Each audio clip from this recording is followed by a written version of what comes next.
You ask Tiger to solve.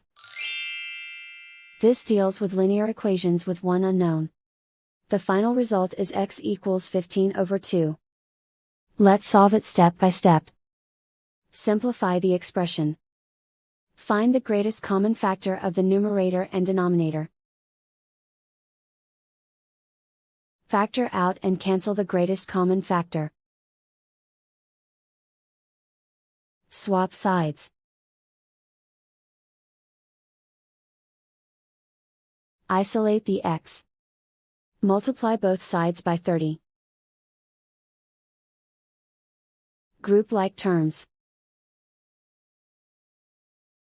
Multiply the coefficients.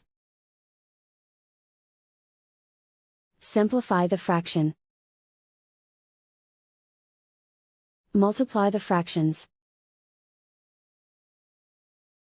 Find the greatest common factor of the numerator and denominator. Factor out and cancel the greatest common factor. And so the final result is x equals 15 over 2.